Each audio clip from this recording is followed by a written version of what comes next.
नमस्कार आप सभी को। जैसा कि हमने पिछली बार गुरुदेव जी का इंटरव्यू लिया था हमारे आशुतोष जी, तो हमें जिस प्रकार से अभी कुंभ के मेले का आरंभ चल रहा है, तो हमें लगा कि गुरु जी को फिर से बुलाया जाए। कैसे गुरु जी? बढ़िया। जय भोलेनाथ। जय भोलेनाथ जी। तो कुंभ का आगाज हो चुका है। हमारे सनातनियों में एक महापर्व है कुंभ, जो 12 साल बाद आता है। देखो, ठीक है। तो 4 जगह ये कुंभ लगता है।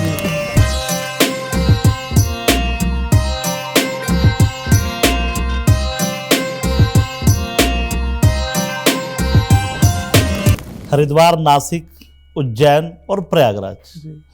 प्रयागराज को तीर्थों का राजा इसीलिए कहा गया क्योंकि वहाँ त्रिवेणी संगम है, गंगा, यमुना और सरस्वती का मिलन है। तो प्रयागराज में आजकल कुंभ चल रहा है। ये कुंभ, इस बार का जो कुंभ है 2025 का, ये विशेष है। विशेष क्यों है? क्योंकि आप देखो 3-3 साल बाद हर जगह कुंभ आता है। 4 स्थान है। 6 साल में जहाँ आएगा वो अर्धकुंभी कहलाया जाता है। 12 साल बाद जहाँ आता है वो महाकुंभ कहलाया जाता है। तो 12 साल बाद जो कुंभ आता है उसे हम महाकुंभ कहते हैं। और आप देखो कि इस बार का जो कुंभ है, 12 साल बाद जो कुंभ आएगा, 12 गुणा 12 144 हो गए। तो 144 साल बाद इसे पूर्ण कुंभ कहा गया है। महाकुंभ 12 साल बाद, 12 गुणा 12 144।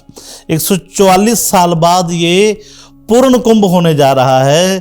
जो भी इस कुंभ में जाएगा, स्नान करेगा, पूरी कृपा रहेगी। हमारे कैसे भी कर्म दोष है, हर सनातनी को, हर हिंदू को इस कुंभ में स्नान अवश्य करना चाहिए और जाना चाहिए।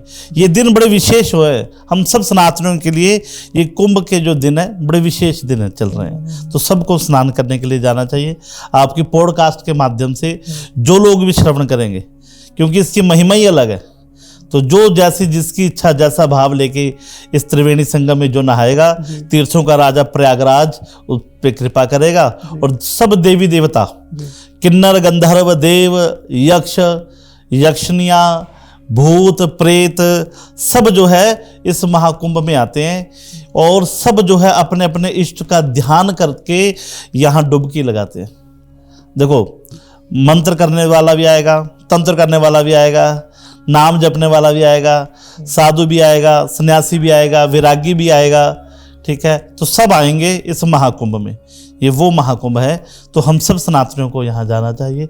पूरी कृपा जीवन में बरसेगी। गुरुजी, आपने बोला मंत्र और तंत्र। जी। मंत्र और तंत्र पे तो मैं एक थोड़ी देर बाद आऊँगा, क्योंकि मंत्र और तंत्र के ऊपर हमें बहुत ज़्यादा चर्चा करनी है आज। जैसे आपने बताया, कुंभ के मेले में जो स्नान करने जा रहे हैं लोग, कहते हैं कि जब कुंभ का मेला शुरू होता है, जो पहला स्नान होता है, उस स्नान में आंधी आती है एक, और माना जाता है कि उसमें कुछ अदृश्य हमारे जो साधु संत है वो होते हैं, जो आम इंसान को दिखते नहीं है। बहुत अच्छी बात है। देखो, ऐसा है कि शक्तियां, मैंने अभी क्या कहा कि देव, गंधर्व, यक्ष, ठीक है, वो किसने देखे? देव कौन है, यक्ष कौन है, गंधर्व कौन है? कैसे देखेंगे? वो शक्तियां हैं जो किसी को दिखाई नहीं देती। वो केवल अनुभव की जाएगी।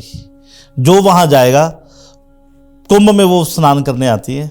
अब आंधी तूफान चलेगा तो वो शक्तियां उस रूप में आएगी। उसे देखेगा कौन? जिसकी कुंडलिनी जागृत होगी, जो दिव्य दृष्टि को देख सकता है। दिव्य दृष्टि के माध्यम से जो हर वो चीज देख सकता है जो शिव देखा करते थे। शिव का तीसरा नेत्र खुला था। देखो, तीसरे नेत्र का मतलब ये नहीं कि तीसरी आंख थी उनको, कि बोलते तीसरे नेत्र, नहीं। तीसरा नेत्र तब खुलता है जब आप शिव के उस तत्व को जान लेते हो, कुंडलिनी आपकी जागृत हो जाती है। तो वो क्या है, आप उस चीज से ऊपर उठ जाते हो, आप उन शक्तियों से जुड़ जाते हो कि आप एक अलग ही दुनिया में, वो इस सामाजिक दुनिया से दूर है। क्योंकि हम जिस समाज में जी रहे हैं, यहाँ हर तरह के लोग हैं। आपको तंत्र मंत्र सब कुछ मिलता है यहाँ पे, पर वो अलौकिक शक्तियाँ हैं जिसका हम केवल अनुभव कर पाएंगे। तो वो शक्तियाँ भी कुंभ नहाने आती है। तो उन शक्तियों का भी वहाँ आगाज होता है, सबका आगाज होता है। सब अपने अपने अखाड़े में आते हैं। अब देखो, एक अखाड़ा 2014 में जुड़ा, किन्नर अखाड़ा, ठीक है जी। तो वो भी खड़ा जुड़ा। तो ऐसे ऐसे साधु संत कई कई तरह से आते हैं। तो वही अलौकिक शक्तियाँ जिसका हम केवल अनुभव कर सकते हैं, चर्चा करेंगे, शायद ये पॉडकास्ट आपका कम पड़ जाए, वो दिव्य शक्तियाँ, वो अलौकिक शक्तियाँ वहाँ आती है। तो वो एक हवा है, देखो जिसे देखा नहीं वो एक हवा है जी। ठीक है। तो वो ही हवा आप जब वहाँ उस स्थान पे होंगे तो आपका रोम रोम रोमांचित हो जाएगा। तो वो शक्तियों का आप वहाँ उस स्थान पे जाकर ही अनुभव कर पाओगे। गुरुजी वहाँ स्नान करने की कोई विधि भी है कि जैसे कुछ लोगों को नहीं पता कि वहाँ पे किस प्रकार से स्नान करना है? देखो ऐसा है कि स्नान करने का विधि का इसमें देखो महाकुंभ है, ठीक है। अब आग जल रही है, आप हाथ आग को प्यार से हाथ लगाओगे, जानबूझ के लगाओगे, वो जलाएगी। उसी तरह वो त्रिवेणी संगम है, वहाँ आप मंत्र पढ़ के उच्चारण करके स्नान करोगे तो भी बड़ी महिमा है। नहीं किसी को मंत्र आते तो वो भी डुबकी लगाएगा तो उसका भी कल्याण होगा, ठीक है। तो ऐसा कोई नहीं है, श्रद्धा भाव से अपना अगर गुरु मंत्र लिया तो गुरु मंत्र जपते जपते डुबकी लगाइए, ठीक है। नहीं तो फिर अपने शिव का, अपने इष्ट का ध्यान करते हुए डुबकी लगाइए, बेड़ा पार होगा। कोई ऐसा विधान नहीं रहता है, क्योंकि अगर ज़्यादा विधान में अगर हम फंस जाएंगे तो क्या हुआ, आम पब्लिक जो लौकिक चर्चा में हम लोग करते हैं, तो आम समाज के लोग कईयों मंत्र से नहीं जुड़े हैं, कई इन चीज़ों से नहीं जुड़े हैं। तो सिर्फ स्नान की महिमा है, आप कैसे भी जाओ बस स्नान करना है। तो वहाँ महिमा गंगा, यमुना और सरस्वती की है, त्रिवेणी संगम की महिमा है। उस कुंभ के लिए वहाँ जाते हैं, तो जहाँ वो बूंद छलकी थी, उस अमृत की बूंद को पाने के लिए, कि पता नहीं कौन सा वो भाग्यशाली जीव होगा जो उस बूंद का आनंद लेगा, जिस पे कृपा बरसेगी। तो इसका इतिहास तो मालूम ही है वैसे सभी को। जी, जी, जी। ये कैसे डिसाइड होता है कि इस बार का कुंभ का मेला यहाँ होगा और यहाँ होगा, ये कैसे डिसाइड होता है? देखो डिसाइड का क्या होता है, अभी मैंने क्या कहा कि 4 जगह कुंभ लगता है। अब इस बार प्रयागराज में होगा, अगले 3 साल बाद क्रम वाइज क्रम चलता है आगे। अब देखो हरिद्वार में कुंभ था, पिछले उसमें हरिद्वार में कुंभ था, अब नासिक में लगेगा, उज्जैन में लगेगा। 6 साल बाद अर्धकुंभी आएगी, जहाँ 6 साल बाद रिपीट होगा। लाइन वाइज ही क्रम चलता है। तीर्थों का राजा है, शुरुआत तीर्थों के राजा प्रयागराज से होती है, इसीलिए यहाँ 12 गुणा 12 144 हुए, ठीक है जी। और औरों में पीछे हरिद्वार में ये चीज जुड़ी, तो यहाँ 12 साल कंप्लीट हुए और 12 गुणा 12 समझो 1 सदी निकल गई, तब जाकर ये तीर्थों का राजा, इसीलिए इसे प्रयागराज कहा जाता है, जहाँ त्रिवेणी संगम है। विशेष बात कैसी है, देखो आप हरिद्वार जाओगे तो गंगा स्नान होगा, अच्छा, वहां केवल गंगा का स्नान होगा। यमुना में जाओगे तो यमुना का ही स्नान होगा, ठीक है। उज्जैन में जाओगे शिप्रा नदी, वहां स्नान होगा। पर प्रयागराज एक ऐसा स्थान है जहां गंगा भी आती है, यमुना भी आती है और सरस्वती भी आती है। त्रिवेणी संगम प्रयागराज में है, इसीलिए तीर्थों का राजा प्रयागराज है। शुरुआत भी यहीं से, अंत भी यहीं से जी। जहां आपने बात करी कि तंत्र वाले भी आते हैं और मंत्र वाले भी आते हैं, क्या मानते हैं कि ये जो तंत्र है और जो मंत्र है, ये हमारे सनातन धर्म को कहीं ना कहीं कोरिलेट करते हैं आपस में? बिल्कुल बिल्कुल बिल्कुल। देखो तंत्र, मंत्र, यंत्र, जंत्र, ठीक है जी। तंत्र और मंत्र ये तो एक हमारे सनातन का हिस्सा रहा है जी। जैसे लोग मंत्र की बात करते हैं, तो तंत्र में जब, जैसे कुछ लोग तंत्र में बिलीव करते हैं, जैसे हमारे अपने भैरवनाथ जी हैं और अपना बगलामुखी माता है, वो तंत्र की देवी उन्हें माना जाता है। तो जो लोग उस रास्ते पर चल रहे हैं तंत्र की तरफ, वो कितना मतलब सही और गलत है? देखो सही गलत तो देखो, अब जो चीज़ आपके लिए सही है ना, सामने वाले के लिए वो गलत भी हो सकती है। अब जो आपके लिए गलत है सामने वाले के लिए सही है ना। अब थोड़ी देर पहले बात हुई थी कि आपने कहा कि मतलब चर्चा चली ना, मैंने उस स्पोर्ट में थोड़ी बात कर दी, आपने कहा कि डाउट लग गया उन्हें बात पे। क्या हुआ कि मतलब सही और गलत की परिभाषा हम नहीं कर सकते। जो आपके लिए सही है, किसी के लिए कोई व्यक्ति चोर है पर दूसरे के लिए भाई वो साध है ना, उसके लिए तो भगवान की तरह भी अगला लोग, सबका नजरिया अलग अलग है। आप किस नजरिए से दुनिया को देख रहे हो वही नजरिया आपको आएगा। रही बात तंत्र की, अब आपने बगलामुखी माता का जिक्र किया। देखो बगलामुखी जो है हमारे हिमाचल में 10 महाविद्याओं में एक स्थान आता है। 10 महाविद्याओं में बगलामुखी माता का। अब बगलामुखी जो है शिव की शक्ति है। शिव महापुराण में चर्चा आती है, शिव का अवतार है बगलामुख। बगलामुख की शक्ति है बगलामुखी। ठीक है। ठीक है जी। तो वो बगलामुखी जो है हिमाचल में सिद्ध स्थान है, माँ भगवती का स्थान है, पीताम्बरी देवी भी कहा जाता है। तो बगलामुखी लोगों के मन में ना देखो कई तरह की धारणाएं रहती है कि बगलामुखी तंत्र की देवी है, उच्चाटन की देवी है, मारने की देवी है, सामने वाले को मार देती है, शत्रु का विनाश करती है। देखो ऐसा नहीं होता। माँ भगवती विनाश किस चीज का करती है? बुराई का। बुराई का। अब ये थोड़ी ना कि आगे जाके बंदे ही मार दिया, नहीं, ऐसा नहीं है। जान मार पे कभी नहीं होता। अब आप बगलामुखी मंत्र को पढ़ना, कभी मंत्र में ये चीज स्पष्ट आप समझोगे, मंत्र को समझोगे तो आपको वो चीज स्पष्ट समझ में आ जाएगी। बगलामुखी माता का मंत्र आता है ओम ह्लीं बगलामुखी सर्वदुष्टानां वाचम मुखम, है ना। मतलब जितने भी दुष्ट वृत्ति के लोग हैं, है ना, उन सब की क्या है, बुद्धि का विनाश करना। ओम ह्लीं बगलामुखी सर्वदुष्टानां वाचम मुखम पदम स्तंभ्य जिह्वाम कील्य, जिह्वा को कील दो। जो वो बुरे शब्द हमारे प्रति बोल रहे हैं, ठीक है, जो हमारे प्रति बुरा बोल रहे हैं, है ना, जीवाम के लिए बुद्धि विनाश। कौन सी बुद्धि विनाश करनी है? जो हमारे प्रति वो नेगेटिविटी है। जी। बंदे का विनाश नहीं करना है, समझना इस बात को। जो बुद्धि पलप चुपी है, उसके दिमाग में वो बैठ गया कि ये बंदा बड़ा खराब है, बुद्धि विनाश है। ठीक है। तो बुद्धि का माँ भगवती विनाश करती है, बुद्धि विनाश है। ठीक है। ओम ह्लीं बगलामुखी सर्वदुष्टानां वाचम मुखम पदम स्तंभे जिह्वाम के लिए बुद्धि विनाश्य ह्लीं ओम स्वाहा। ठीक है जी। तो ये क्या है, मंत्र में ये चीज स्पष्ट है।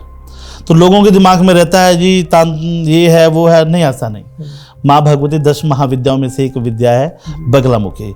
जो हमारे प्रति कोई शत्रु विचार रखता है, हमारे लिए कोई बुरा कर रहा है, उसकी बुद्धि का विनाश करती है, व्यक्ति विशेष का विनाश नहीं करती। तो माँ सबको सद्बुद्धि देती है, और हमारे प्रति किसी का कोई विचार हो तो उसे वो शून्य करती है। जी।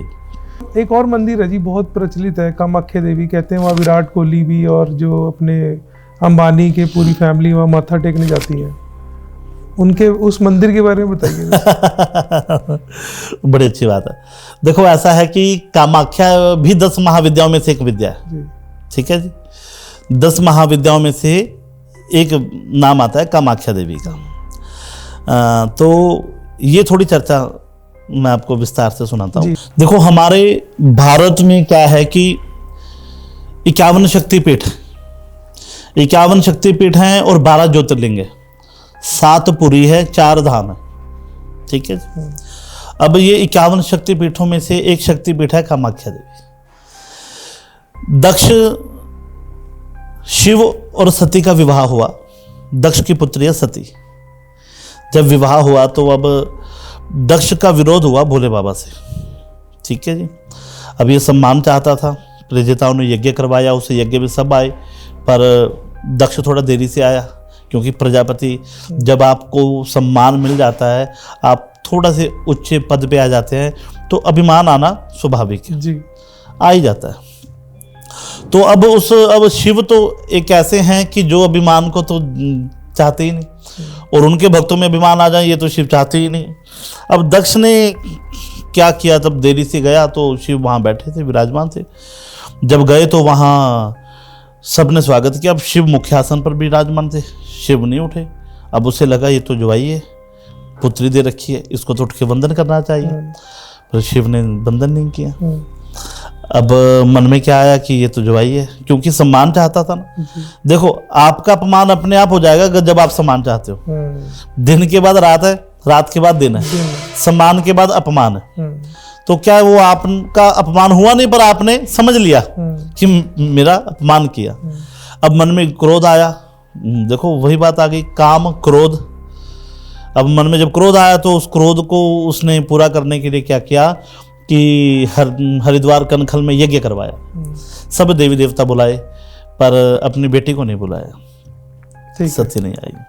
अब सती के मन में ये आया कि पिता घर यज्ञ है, जाना चाहिए। भोले बाबा से कहा, प्रभु पिता घर यज्ञ है, जब तक यज्ञ में नहीं जाऊंगी रौनक नहीं आएगी, क्योंकि बेटी जब तक घर में नहीं आए तब तक घर में लगता ही नहीं कोई कार्यक्रम हो रहा हो। आप घर में कितने भी रिश्तेदार आ जाएं, जब घर की बेटी घर में आती है लगता है कि कार्यक्रम शुरू हो गया, कि अब चहल पहल हो गई। अब सती के मन में था जाना चाहिए। भोले बाबा ने कहा देवी बिन बुलाए नहीं जाना चाहिए। सती ने कहा कि पिता घर और गुरु घर का भी निमंत्रण भी नहीं देखना चाहिए, जब मन में भाव आए चले जाना चाहिए, चाहे वो पिता का घर है या गुरु का घर है। बाबा ने कहा ठीक है, बात बढ़िया है, पर क्या है कि जब घर में कोई विशेष कार्यक्रम हो रहा हो तो बिन बुलाए नहीं जाना है। पर सती नहीं मानी। मन में क्या था कि पिता घर यज्ञ जाना है। चलो मैया हट करने लगी। बाबा ने कहा चलो क्यों मैया के मन को करना है, नंदी को संग में भेजा, तो देवी तू जा, मैं नहीं जा सकता। देखो, तो वो सती आई, तो सती ने आके क्या देखा कि पति का कोई स्थान नहीं। जब पति का कोई स्थान नहीं है तो फिर बड़ी गड़बड़ हो गई। अब इतने में दक्ष आ गए, तुझे किसने बुलाया, चली जाओ उसी मंगल वेशधारी के पास, वो ऐसा है, वो ये है, वो है। अब देखो, पत्नी कभी पति के बारे में बुरा नहीं सुनती। कोई तीसरा बोले वो तो सुना ही नहीं जाता, वो बात अलग है, खुद बहुत कुछ बोल लेगी, पर तीसरा बोल दे फिर तो समझो महाभारत हो गया जी। अब सामने पिता है, पिता को कुछ कह नहीं सकती, मर्यादा है, पति के बारे में बुरा सुन नहीं सकती। तो सती ने क्या किया, योग अग्नि द्वारा अपने शरीर का दहन कर लिया। नंदी ने जाकर बाबा को बताया कि प्रभु ऐसा माँ सती ने दहन कर लिया, तो मेरे शिव आए हैं, तांडव नृत्य किया। जब तांडव किया तो अपनी जटा से बाल फेंका, उससे वीरभद्र की उत्पत्ति हुई। और वीरभद्र आया, यज्ञ का सारा विध्वंस किया, दक्ष की गर्दन काटकर उसी यज्ञ में स्वाहा शब्द से आहुति दे दी। और भोलेनाथ माँ सती के शरीर को लिए वन वन डोलने लगे। जब वन वन डोलने लगे तो भगवान विष्णु ने क्या किया, माँ सती के अंग काटने शुरू कर दिए। जैसे नैन गिरे नैना देवी, जहां जहां माँ का अंग गिरे वहां वहां सिद्ध पीठ हुए। तो 51 माँ के अंग गिरे, तो वो 51 शक्तिपीठ बने, जहां जहां माँ के अंग गिरे। और उन 51 शक्तिपीठों में से आपने चर्चा की कामाख्या देवी की, माँ भगवती की योनि वहां पे गिरी। तो जनन अंग जब वहां गिरा तो वो कामाख्या देवी के नाम से वो स्थान प्रसिद्ध हुआ। ऐसी 51 शक्तिपीठ है जहां मैया के अंग गिरे। अब आप देखना कि बंगाल में माँ भगवती को बड़ा मानते हैं। सबसे ज्यादा अंग 9 अंग जो है माँ भगवती के बंगाल में गिरे। अच्छा, 9 नवरात्रों की पूजा, इसलिए बंगाल में माँ भगवती की पूजा विशेष करते हैं लोग। हम कभी ध्यान देना इस बात पे, क्योंकि वहां क्या है, माँ भगवती के 9 अंग गिरे। जहां जहां भावा घूमते गए, जहां जहां अंग गिरते गए, भगवान विष्णु काटते गए। 51 शक्तिपीठ हुए जी वहां पे। ठीक है जी। जब 51 शक्तिपीठ हुए तो इन 51 शक्तिपीठों में से और 10 महाविद्याएं, देखो 10 महाविद्या हुई, 51 शक्तिपीठ हुए। ये 10 महाविद्याएं वो है जो तंत्र के लिए विशेष मानी जाती है। 51 शक्तिपीठों में से भी 10 महाविद्याएं चुनी जो तंत्र के लिए देवियां विशेष मानी गई। अब ये तंत्र की देवियां कौन कौन सी हैं? काली, तारा, त्रिपुर सुंदरी, भुवनेश्वरी, भैरवी, मातंगी और कामाख्या और बगलामुखी। ठीक है जी। घुमावती, ये विशेष 10 महाविद्याओं के नाम है जो मतलब तंत्र के लिए विशेष मानी जाती है। देखो, ताड़कासुर नाम का दैत्य था, उसने वरदान मांगा कि मेरी मृत्यु शिव के पुत्र द्वारा हो। तो शिव का पुत्र कार्तिक के माध्यम से उसका वध होना था, तो कार्तिक का प्रादुर्भाव हुआ। तो यहाँ एक और चर्चा जुड़ती है। तो अभी मैं थोड़ा कामाख्या मंदिर की इस बात को स्टॉप करके, ठीक है, अब यहाँ से एक और कड़ी जोड़ता हूँ जी। आज हमारे जो ग्रंथों में जो कथाएं हैं, जो हमारे शास्त्रों में जो चीजें लिखी है, आज आपको पता है विज्ञान, साइंस उस पर रिसर्च कर रही है जी। शायद आपने गूगल पे आपको मिल जाएगा, अभी जुड़वा बच्चों ने जन्म दिया पुरुष के माध्यम से, अमेरिका में लैब में 2017-18 की बात है। गूगल पे आपको ये मिल जाएगी, उनका नाम अभी मेरे ध्यान में नहीं आ रहा है, कि पुरुष ने जो है उसको पूरा कस्टम रखा गया। क्या पुरुष गर्भ धारण कर सकते हैं? नहीं। अब आपने कहा नहीं, पर ये तो साइंस ने दावा कर दिया, उस व्यक्ति ने जुड़वा बच्चों को जन्म दिया। आप गूगल पे सर्च मारो, आपको अमेरिका का कोई वो व्यक्ति है, क्या नाम, मेरे को नाम नहीं याद आ रहा है, उसने जुड़वा बच्चों को जन्म दिया जी। साइंस ने चैलेंज किया कि पुरुष भी गर्भ धारण कर सकते हैं। तो निकले तो सर्जरी से ही हो गया वो। नहीं, जो भी है, धारण गर्भ में किसके रहे? वो पुरुष के रहे। पुरुष के रहे ना। तो गर्भ किसने धारण किया? पुरुष ने किया। बात निकलने की नहीं है, निकलना तो कहीं ना कहीं माध्यम से है ही है। आज जो पुरुष अपना जेंडर चेंज करवा रहे हैं, हाँ जी, समझ रहे हो नहीं मेरी बात? जी, जी, जी। तो अब जेंडर चेंज करवाया, अभी यूपी की घटना है, तो उसने गर्भ धारण किया, ठीक है, उस लड़के ने भी गर्भ धारण किया है, अभी बेबी हो जाएगा उनके, शायद हो गया होगा, अभी लेटेस्ट ही चर्चा है ये तो अब आप देखो ये साइंस आज इस पे क्या कर रहा है, रिसर्च कर रहा है, रिसर्च ही हुई है। पर हमारे शास्त्रों में तो ये बात कब की हो गई? ये हमारे शास्त्रों में तो, ग्रंथों में कब की ये बात हो गई? शिव महापुराण में स्पष्ट ये चर्चा आती है। अब चर्चा क्या आती है? अब देखो, मैंने क्या कहा कि तारकासुर ने वरदान मांगा कि शिव के पुत्र द्वारा मेरी मृत्यु हो, पर शिव का पुत्र कैसे होगा? माँ सती के अंग काट दिए, तो शिव का विवाह हुआ हिमालय राज की पुत्री पार्वती से। पार्वती से जब विवाह हुआ, तो विवाह जब हुआ तब मेरे प्रभु रमण करने के लिए गए। अब पुत्र होगा तभी तो तारकासुर वध होगा, तो इसमें कई साल बीत गए। अब प्रभु रमण कर रहे हैं, पर देवताओं दर दर व्याकुल है, क्योंकि तारकासुर का आधिपत्य स्वर्ग पे है, देवता दर दर भटक रहे हैं। अब भगवान विष्णु के पास आया कि प्रभु हमें अपना मिल नहीं रहा है, कहाँ जाएं? उन्होंने कहा भाई देखो, शिव के पुत्र द्वारा मृत्यु होगी, पर शिव अभी रमण कर रहे हैं, उनके कार्य में खनन नहीं डालना है। पर देवताओं को था कि हम जल्दी जल्दी हमें हमारा स्वर्ग मिल जाए, तो वो शिव उस स्थान पर गए जहाँ शिव माँ पार्वती के संग विहार कर रहे थे। अब शिव ने देवताओं को देखा, प्रसन्न हुए, याद करवाया देवताओं ने कि प्रभु आप, तारकासुर ने वरदान मांगा है, तो आप बताइए, पुत्र के द्वारा, आपके पुत्र द्वारा मृत्यु उसकी होगी। तो शिव ने क्या किया, अपने वीर्य को स्थगित कर दिया, बोले इसे ग्रहण कर लो, पुत्र जो होगा वो तारकासुर का वध करेगा। अब ग्रहण कौन करे? तो सूर्य ने कबूतर का रूप धारण किया। अच्छा। तो कबूतर बन के उसने उस वीर्य को निगल गया। इतने में माँ पार्वती आ गई। जब देखा कि देवता अपने स्वार्थ के लिए आए, अपने स्वार्थ के लिए आके यहाँ शिव का वीर्य स्थगित हुआ, श्राप दे दिया, देवताओं जाओ तुम सब गर्भ से हो जाओ। अच्छा। तो सब देवताओं ने गर्भ धारण किया, सारे देवताओं ने क्या कर लिया?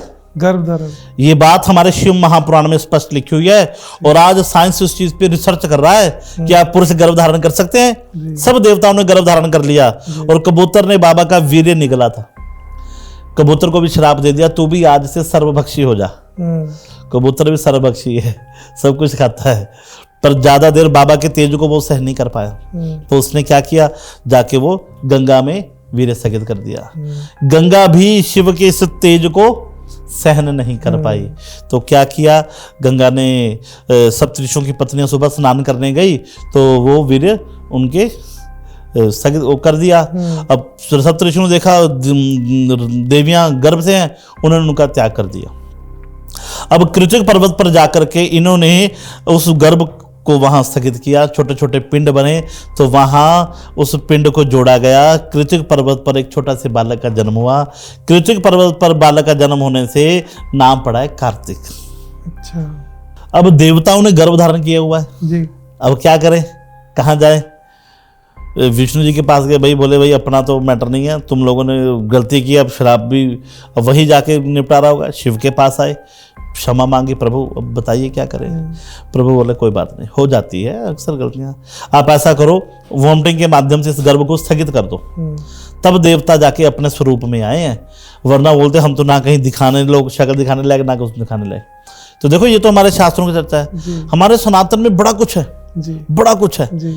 मतलब देखो आप अचंभित हो गए ना बात सुन के, असंभव जी जी। आप बोलते नहीं हो सकता, आज साइंस रिसर्च कर रही है जी, तो कोई भी चीज हमारे सनातन से बाहर नहीं है। ठीक है, विमान बने, विमान हमारे शास्त्रों में कब के विमान बन के आ गए, आज हवाई जहाज उड़ रहे हैं, ये उड़न खटोले तो कब के बन रहे हैं, है ना? हमारे ऋषि लोगों ने कब से ये तप बल रचा प्रपंच विधाता, तप के बल से विधाता सृष्टि रचता है, तो हम सब उसकी सृष्टि के एक छोटे से एक हिस्से हैं, है ना? तो क्या है, तपस्या जो करेगा, जैसे तप से विधाता ने सृष्टि रच दी, आप तप करो, मंत्र जाप करो, साधना करो, बैठक करो, जो आप चाहोगे आपकी कुंडलिनी जागृत हो जाएगी, जो आप चाहोगे वो आपको मिलेगा।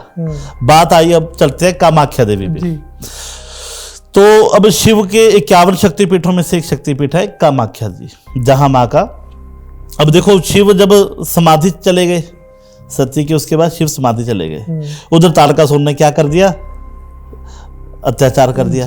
वरदान देना था, वरदान मांग लिया कि मृत्यु हो शिव के पुत्र द्वारा, पर प्रभु समाधि में चले गए। कैसे खोले, तो कामदेव को देवताओं ने तैयार किया कि शिव की समाधि खोलनी है। तो कामदेव आए, शिव की समाधि को खोला है, तो क्रोध से क्या हुआ, कामदेव भस्म हो गए। हाँ जी, ठीक है जी।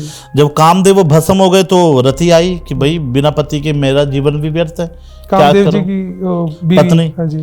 तो उनकी पत्नी जो है रति, अब रति ने स्तुति की प्रभु कि मैं बिन पति के मैं क्या करूंगी, आप तो सबको जीवन दान देते हैं, हाँ तो मैं तो अपने पति के बिना रह नहीं सकती। तो क्षमा मांगी, जो चलो देवताओं का कार्य करना था। तो बात ये चली कि अब क्या किया जाए। तो अब उन्होंने क्या किया कि शिव ने कहा कि देख, जहां पर माँ भगवती का जनन अंग है वहां तो एक मंदिर की स्थापना कर, तो जो पुनः अपने रूप में आ जाएगा। तो आज कामदेव ने विश्वकर्मा जी के माध्यम से तो क्या किया, माँ भगवती का सुंदर मंदिर बनाया, जिसमें भैरव को स्थापित किया और 64 योगिनियों को स्थापित किया जी। कामदेव ने। तो वो मंदिर तैयार किया गया, तो मंदिर का नाम रखा जी आनंदाख्या। तो कामाख्या देवी देखो अब तंत्र मंत्र में मशहूर है, ठीक है जी। तंत्र मंत्र का जो है साधक लोग जो है माँ भगवती की उपासना करते हैं, अब वो तंत्र मंत्र में प्रसिद्ध है। कामाख्या देवी का जैसे ऐसे कोई मतलब मंदिर वो कब बना ऐसा कोई मतलब चर्चा नहीं है, पर अगर आप इतिहास के कुछ पन्ने फरोलें, कोई ऐसी पुरानी चर्चा नहीं है, पर ऐसा हमने गुरु लोगों से सुना है। कोई ज़्यादा इतिहास में इसकी कोई पुरानी वो चर्चा नहीं, व्याख्या नहीं है कहीं भी। असुर राज नरकासुर हुए, असुर राज नरकासुर जो था माँ भगवती का भगत भी था। तो आज माँ भगवती को उसने विवाह का प्रस्ताव रखा।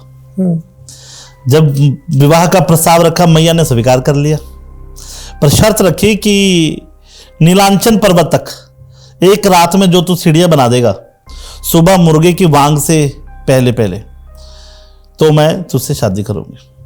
तो नरकासुर ने क्या किया कि जितने भी थे उसके पास वर्कर सब लगा दिया रातों रात। माँ ने देखा कि ये तो सीढ़ियां पहुंच गई, फिर गड़बड़ हो जाएगी। तो माँ ने क्या किया, मुर्गे से वांग जल्दी दिलवा दी। अब नरकासुर ने वांग सुनी, उससे लगा कि ये तो कार्य अधूरा रह गया, तो बड़ी गड़बड़ हो गई कि मैं तो फिर वो हताश, उसने काम वहीं बंद करवा दिया। बंद करवा के जब देखा हो मेरे साथ तो छल हो गया। जब छल हुआ तो उसने क्या किया, मंदिर जाने का जो रास्ता था क्रोध में आके वो रास्ता बंद कर दिया। तो यहाँ बड़ी सुंदर चर्चा आती, कहते वशिष्ठ जी दर्शन करने को आए माँ भगवती के। जब दर्शन करने को आए तो उन्होंने क्या देखा कि रोक दिया आगे। जब उन्हें रोका गया तो वशिष्ठ जी ने कहा ये तूने बड़ी गलती की। नरकासुर को श्राप दिया कि आज से माँ भगवती स्थान पे नहीं रहेगी। अच्छा। और तेरा भगवान विष्णु का अवतार के माध्यम से तेरा भी अंत होगा। तो उस समय बीता गया, नरकासुर का उद्धार हुआ। कहते आगे चल करके फिर नरकासुर का जब वध हुआ, वध के बाद वशिष्ठ जी को पुनः बुलाया कि भैया अब क्या करें, माँ भगवती का किस प्रकार आवाहन करें, मैया तो चली गई है, कैसे किया जाए। तो वशिष्ठ जी ने कहते हैं यहाँ वामाचार पद्धति के माध्यम से, और वामाचार पद्धति चलाई गई, उसके अनुसार फिर माँ भगवती को पुनः लाया गया। अब देखो वहाँ आज भी वहाँ वामाचार पद्धति और बलि प्रथा के अनुसार कार्य होता है। तो माँ भगवती को प्रसन्न करने के लिए ये कार्य किया जाता है। तो ऐसी चर्चा आती है कि पुनः दोबारा मंदिर का जो इतिहास आता है, मंदिर में जो प्रचलन द्वारा फिर चला, वो क्रोच राजाओं के समय से मिलता है। अब क्रोच राजाओं जो थे हमारे 16वीं शताब्दी में थे। तो क्या हुआ, कहते 1515 से लेके 1635 तक 16वीं शताब्दी में कमरू के राजा कई प्रकार के युद्ध हुए। उन युद्धों में राजा जो विश्व सिंह थे उन्होंने अपने परिवार को खोया, कईयों को खो दिया। अब वो जब सब शांत हुआ तो अपनों को ढूंढने के लिए अब वो एक टिल्ले पे बैठे, वहाँ एक वृद्ध मैया बैठी साथ, कहा ऐसे ऐसे बात है। बोले ठीक है जी। बोले ऐसा करो, ये टिल्ला बड़ा मशहूर है, आप कोई मन्नत मांग लो, आपकी मन्नत अवश्य पूरी होगी। तो उन्होंने कहा कि अगर ऐसा हुआ, मेरे जो बिछड़े हुए हैं परिवार सारा मिल गया, तो मैं यहाँ माता का मंदिर बनाऊंगा। तो माँ भगवती की कृपा से उनका परिवार फिर एकजुट हो गया। तो उन्होंने माँ भगवती के लिए वहाँ सुंदर भव्य मंदिर बनाया कामाख्या देवी का। इस प्रकार जो है पुनः 16वीं शताब्दी में माँ भगवती का मंदिर पुनः निर्माण किया गया जी। कामाख्या मंदिर जो है अब असम में है। तो अंबुबाची जो नदी में ब्रह्मपुत्र नदी बहती है, उसका रंग लाल हो जाता है कब? जब माँ भगवती मासिक धर्म आता है जी। अब देखो मासिक धर्म के भी अब कहते हैं आम व्यक्ति को, आम जो जीव है, हर महीने माताओं को मासिक धर्म आता है, पर वो आदिशक्ति माँ भगवती है, इसलिए हर वर्ष 3 दिन के लिए साल में जो है मंदिर बंद होता था। ऐसा मतलब चर्चाएं आती है कि अंबुबाची जो ये पर्व है, माँ भगवती की रजस्वला के दिन होते हैं। तो कहते हैं सतयुग में 16 वर्षों में एक बार ये दिन आता था। 16 वर्षों में ये 3 दिन जो थे तब आते थे 16 वर्षों में। फिर द्वापर में 12 वर्षों में आए, त्रेता में ये 7 वर्षों में आ गए, अब कलयुग में हर वर्ष आ रहे हैं जी। ऐसी चर्चा सुनी गई है गुरु लोगों के मुख से। तो कलयुग में ये हर वर्ष आते हैं। तो अंबुबाची जो ये पर्व है बड़े लोग धूमधाम से मनाते हैं। कोई तांत्रिक हो, कोई किसी को कोई वशीकरण करना हो, कैसे भी कोई जो साधक लोग हैं उनके लिए ये 3 दिन जो है मतलब वो कहते हैं कि हर इच्छा को पाने वाले दिन होते हैं ये, क्योंकि वो 3 दिन ऐसे हैं। जून महीने में माँ भगवती की ये 3 दिन रजस्वला के आते हैं। इस दिन पूरे विश्व से, पूरे हिंदुस्तान से लोग वहां दर्शन करने को जाते हैं माँ भगवती के। तंत्र मंत्र हर तरह का वो व्यक्ति वहां पहुंचेगा, तांत्रिक भी पहुंचेगा, साधक भी पहुंचेगा, हर तरह का वो माँ भगवती को प्रसन्न करने के लिए पहुंचेगा। यहाँ एक चर्चा और हमने सुनी हुई है, कहते माँ भगवती, अब जैसे नर नारायण, मैंने राजा की चर्चा की, माँ के पुजारी थे केदू कलई, तो वो माँ भगवती से साक्षात्कार करते थे। मैया ऐसा था कहा है कि मैया खुद आकर उनसे बातें करती थी जी। ऐसा मतलब, और वहां के जो स्थानीय लोग थे उनको पता था कि केदू कलई की माता से सीधी बातचीत। अब नर नारायण जो राजा था उसके मन में इच्छा जाहिर हुई कि भाई मेरे को भी दर्शन करने। केदू कलई को आके जोर डाला क्योंकि राजा है। केदू कलई बोलता जी आज्ञा नहीं है, ऐसे बिना आज्ञा के नहीं दर्शन होते। अब केदू कलई पे प्रेशर पड़ा, राजा है, चलो मान गया, बोले ऐसा करना कि जब माँ भगवती आएगी पता लग जाएगा आपको, मैं पूजा में बैठता हूँ, मैं पट्टी बांध के बैठता हूँ, मैं एहसास करता हूँ शक्ति का। तो आप मंदिर के वहाँ एक छोटा सा आला, उसमें से आपने दर्शन करने। बोले उसमें से जब आप दर्शन करेंगे तो फिर आप चुप रहना। तो मैया आई, केदू कलई बैठा है पूजा के लिए, मैया ने दर्शन दिए। अब केदू कलई के वहाँ होने की मैया को आभास हुआ कि यहाँ कोई और व्यक्ति भी है। तो मैया ने क्या किया, पता लग गया कि राजा बैठा हुआ है, तो मैया ने केदू कलई की कहते गर्दन काट दी, कोई कहता है कि उसे श्राप दे दिया, वो पत्थर का बन गया। मतलब ऐसी कई काल्पनिक चर्चाएं मतलब सुनी। अब क्यों मिला उसे? क्योंकि देखो उस दिव्य शक्ति को, उस दिव्य शक्ति से आशीर्वाद से ही जाना जा सकता है ना। हम भावुक हैं, ठीक है, हम इच्छा रखते हैं, पर वो जब तक वो नहीं चाहेगा तब तक वो कर्म नहीं होगा। और राजा को श्राप दिया, राजा को श्राप दिया कि तू तो छोड़, तेरे आने वाले परिवार में तेरे वंशज कोई भी मेरा दर्शन नहीं कर पाएंगे।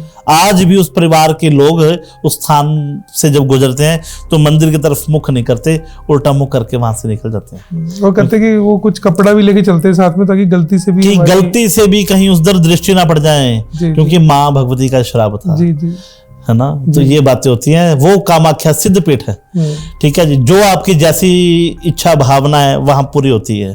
तंत्र की देवी माना जाता है। और जो माता का गर्भगृह है, जहाँ मंदिर अंदर गर्भगृह है, आप जाना, आपने देखना कि वहाँ जल बहता रहता है। जी। आज तक नहीं पता चला वो जल कहाँ से आ रहा है, वो गीला रहता है, वो हर समय वो वहाँ वो रहता है, जी, है ना, कहाँ से वो जल आ रहा है। देखो कुछ चीजें जैविकता है, तो ये वो शक्तियां हैं जिनके बारे में हमने जो जो सुना है चर्चा कर सकते हैं, पर वो अनुभव तो उनसे जुड़ के ही आप अनुभव कर पाओगे।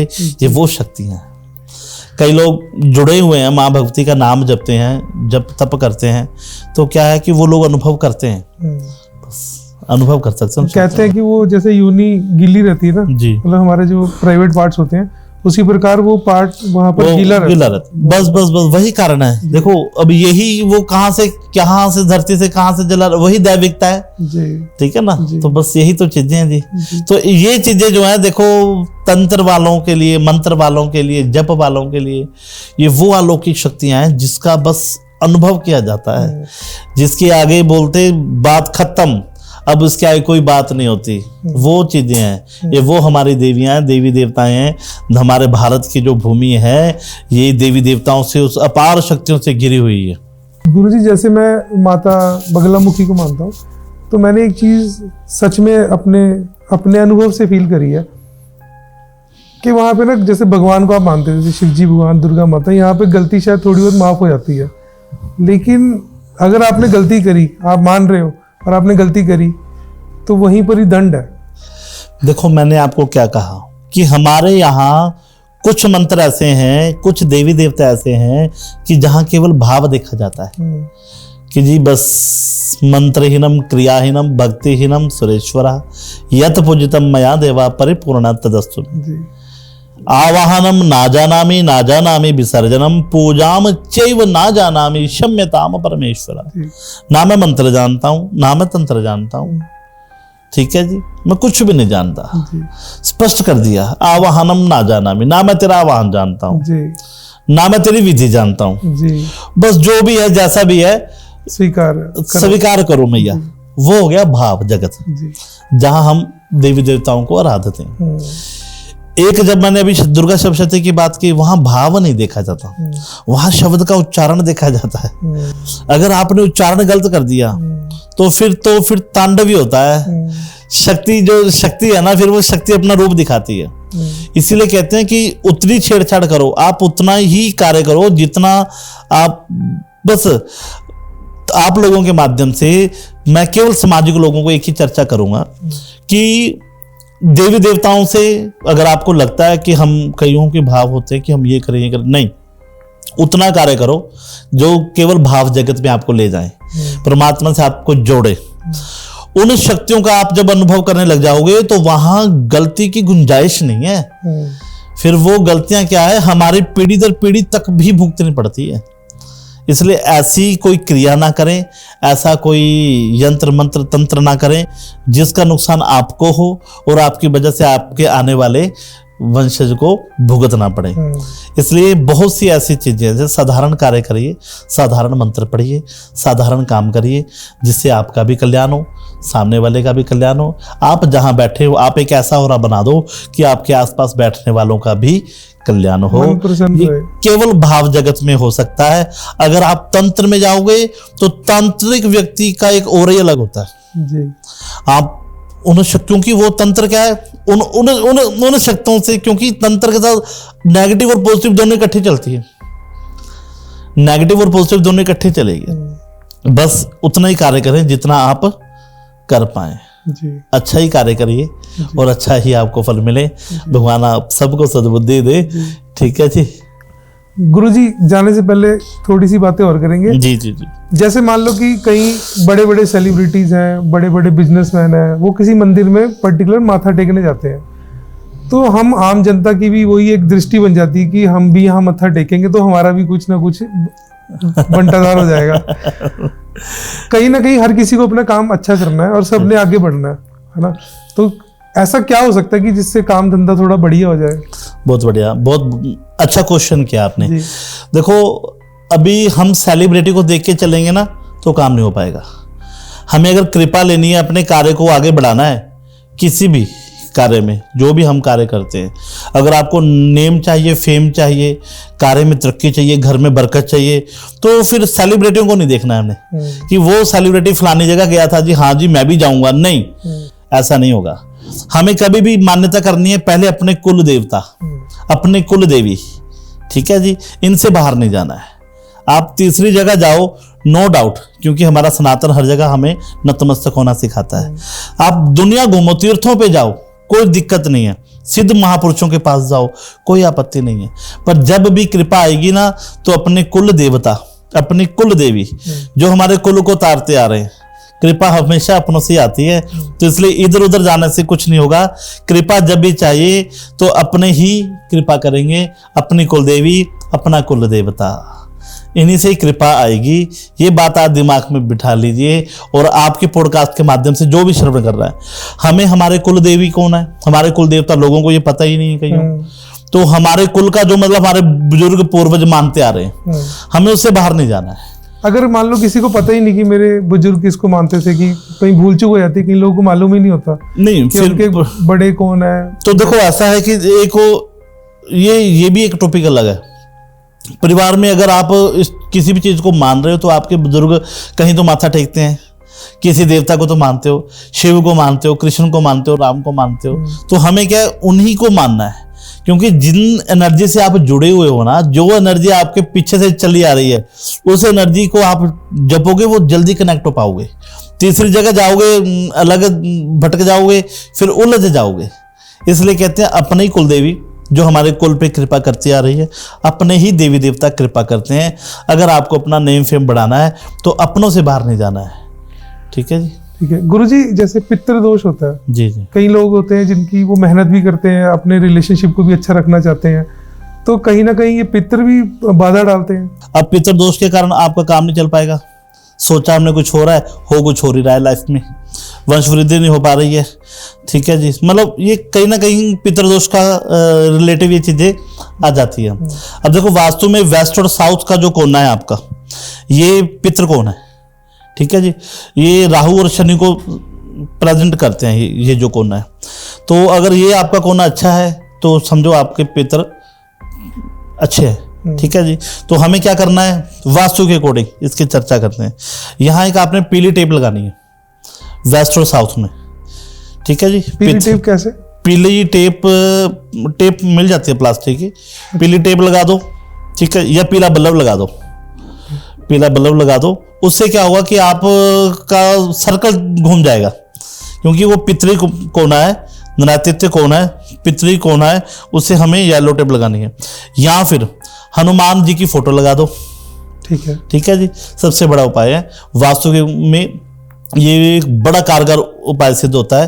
वास्तु के अकॉर्डिंग इसे आप करना शुरू करो और पितर आपके प्रसन्न हो जाएंगे। ठीक है। अब दूसरी, ये कट हो गई यहाँ पे। अगर आपके कुंडली में पितृदोष है, और अगर आपको लगता है कि पितृदोष है, तो पितृदोष का देखो हमें क्या करना है। 1400 अमावस्या हर महीने आती है, 1400 अमावस्या को अपने पितरों के नाम के वस्त्र देना शुरू करो, और वस्त्रों के साथ दूध जरूर देना है। सफेद चीज का दान करना है। दूध के साथ अगर खीर बन जाए तो बहुत बढ़िया है, नहीं तो दूध आपने वस्त्रों के साथ ये देना ही देना है अपने पितरों के नाम का। और देना किसे है, देना है ब्राह्मण को। ठीक है जी, कईयों के मन में क्या होता है कि हम कहीं भी जरूरतमंद को, नहीं, हर दान की जरूरत अलग अलग वो है। ठीक है जी, कौन सा दान किसको देना है, कौन सा दान किसको देना है। जो ये पितरों का दान है, ये ब्राह्मण को ही देना है, क्योंकि जगत गुरु ब्राह्मण एक माध्यम है, आपके द्वारा दी गई चीज आपके पितरों तक पहुंचती है। तो इसलिए 1400 अमावस्या के दिन जो आपने वस्त्र और दूध का दान करना शुरू कीजिए। कैसा भी जीवन में पितृदोष है, आपके पितर शांत होंगे। और दूसरा, अगर आपके पितर जैसे रुष्ट हो गए हैं, घर में कोई औत है, कोई जवान चला गया है, तो आप उसका अच्छे से कर्म करवाइए, पितर गायत्री का जप करवाइए, जिससे आपका घर भी शुद्ध होगा, आपके कार्य में भी वृद्धि आएगी। पितर गायत्री का जप ब्राह्मण से करवाइए, तो उससे भी आपका कल्याण होगा और पितरों की शांति होगी, आपके पितर आप पर कृपा करेंगे। तो जैसा कि गुरुजी हमने पिछले अपने पॉडकास्ट में भी नालागढ़ के कई मंदिरों के बारे में बताया था आपने। जी जी जी। अमूमन तौर पे लोगों को उन मंदिरों के बारे में नहीं मालूम था।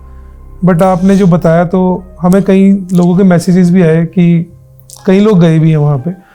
तो आज किसी मंदिर के बारे में बताइए जो नालागढ़ में ही और रह गया हो अभी। क्या बात, बड़ी सुंदर बात आपने पूछी जी।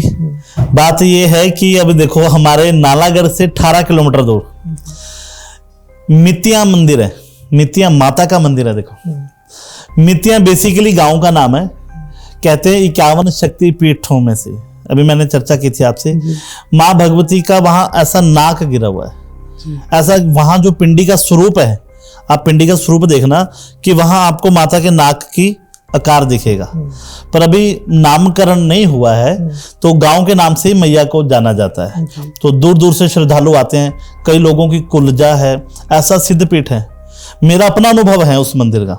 देखो उस मंदिर में जाके आप एक तो पहले दुनिया भूल जाते हो, और ऐसा सिद्धपीठ है, वहां का ओरा ऐसा है कि जैसे ही आप एंट्री करोगे वो आगे ना, आप कहते हैं लौकिक शक्तियां, आप उन शक्तियों से जुड़ जाते हो। वो वहां वो हर शक्तियों का आप अनुभव करोगे, क्योंकि सिद्धपीठ है।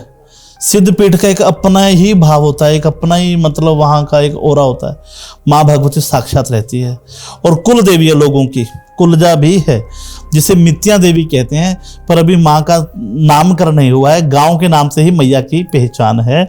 माँ सती का अंग वहाँ गिरा था, इसलिए वहाँ सिद्धपीठों में से एक सिद्धपीठ हम लोग वहाँ मानते हैं। बाकी कुछ विद्वानों का ऐसा विचार विमर्श है, बाकी तो गांव के नाम से मैया का नाम है, सिद्धपीठ है। कभी अवसर लगे जरूर जाके आए, माँ भगवती साक्षात वहाँ विराजमान है जी। तो गुरुजी मित्या मंदिर के बारे में आपने बहुत अच्छा बताया, और कोई ऐसा मंदिर जो भी लोग जहाँ जाए कुछ उनको भी कुछ मिले, शांति प्राप्त हो कहीं जाकर? बिल्कुल बिल्कुल, देखो शांति प्राप्त करने के लिए जहाँ शिव है वहाँ शांति है, क्योंकि शिव तत्व को अगर जानना है, हमारे नालागढ़ हमारे पहले रियासतें होती थी। जो हमारा नालागढ़ है, हंडूर रियासत पहले रियासतें होती थी ना, तो ऐसे हंडूर रियासत में इसे माना जाता। तो हमारे हंडूर रियासत के प्राचीन 5 मंदिरों में, मैंने पिछले पॉडकास्ट में चोए वाला मंदिर और हमारे मंदिरों की बात की है, तो उनमें से ही एक 5 मंदिरों में से ये भी एक मंदिर है, शिव मंदिर अंद्रेली। नर्मदेश्वर है, स्वयं भू है, स्वयं प्रगट मंदिर है। तो वो भी ऐसा सिद्ध स्थान है कि जहां जाने से आपको शिव तत्व का अनुभव होता है। प्राचीन मंदिर है, जो हमारे हंडूर रियासत के प्राचीन 5 मंदिरों में एक मंदिर है, गांव अंद्रेली। कागजों में अंद्रेली नाम नहीं मिलेगा, कागजों में पटोली गांव मिलेगा, रेडू के साथ। नालागढ़ से लगभग 7 या 8 किलोमीटर की दूरी पे ये आपको मंदिर मिलेगा। ठीक है जी। गुरु जी, जैसे हम लोग चंडीगढ़ में रह रहे हैं, मतलब पिछले 30-40 ऑलमोस्ट 40 साल से हम लोग चंडीगढ़ में ही हैं जी। अब हमें अपनी कुल देवी के बारे में नहीं पता, तो क्या जो कालका देवी हमारे चंडीगढ़ के साथ लगती है, उसी प्रकार किसी के साथ कोई ऐसी देवी लगती है तो वो उनको अपनी कुल देवी मान सकते हैं? देखो ऐसा है कि हमारे बुजुर्ग कहीं ना कहीं किसी देवी को तो मानते होंगे। अब हमारे आसपास जितने भी सिद्धपीठ हैं, कोई नैना देवी है, कोई ज्वाला जी है, कोई चिंतपूर्णी है, जहां जाकर आपका कार्य सिद्ध हो, अगर आपको नहीं पता है कि मेरी कोई कुल देवी कौन सी है, अपने बुजुर्गों को, परिवार के किसी को पूछो कि भाई हम किसकी आराधना करते हैं, कौन को मानते हैं, पता चल जाए ठीक है।